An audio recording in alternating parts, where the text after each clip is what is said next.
اب کون سا قانون استعمال ہو سکتا ہے؟ اب اگر ہمارے فلسطینی بھائی جو ہیں وہ یہ توقع کرتے ہیں کہ پاکستان جو ہے وہ اس معاملے پر آواز اٹھائے، کہ کہیں پر تو کسی انٹرنیشنل فورم پر تو یہ آواز بلند کی جائے کہ اسرائیلی جیلوں میں جو قیدی ہیں ان کے خلاف کتوں کا استعمال بند کیا جائے۔ ویسے تو ان کے خلاف کوئی بھی تشدد نہیں ہونا چاہیے، لیکن یہ جو کتوں کا استعمال ہے اس کے خلاف کہیں آواز تو بلند ہونی چاہیے نا۔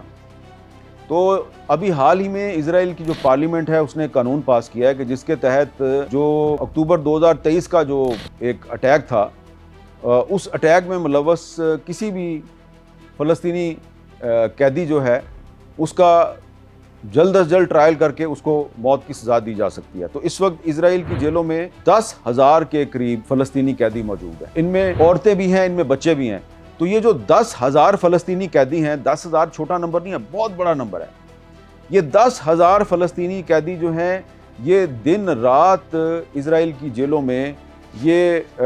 تشدد کا سامنا کر رہے ہیں، اور پتہ نہیں ان میں سے کتنے ایسے ہیں بیچارے جن کے خلاف کتے بھی استعمال ہوتے ہوں گے۔ تو ایک تو اسرائیل کی جو پارلیمنٹ ہے اس نے نیا قانون پاس کر دیا ہے، اور اس قانون کے تحت جو 10,000 کے قریب فلسطینی قیدی ہیں ان کو کسی بھی وقت ایک سو کالڈ قسم کا نام نہاد ٹرائل کر کے گولی ماری جا سکتی ہے، ان کو پھانسی پہ لٹکایا جا سکتا ہے۔ تو ایک تو یہ معاملہ ہے، اور دوسرا اتنی زیادہ ایویڈنس آ گئی ہے کہ اسرائیل کی جیلوں میں جو فلسطینی قیدی ہیں، جو فلسطینی صحافی ہیں،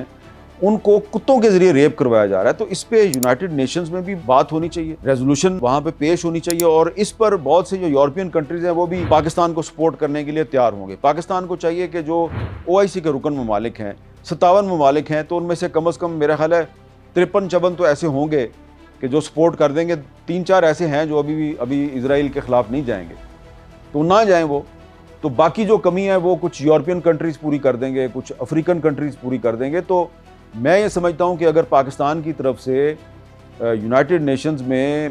اسرائیلی جیلوں میں جو فلسطینی قیدیوں کے ساتھ ظلم ہو رہا ہے اس کے خلاف اگر ایک ریزولوشن پیش کی جائے تو اس ریزولوشن کو ایک بڑی اکثریت کے ساتھ منظور کیا جائے گا،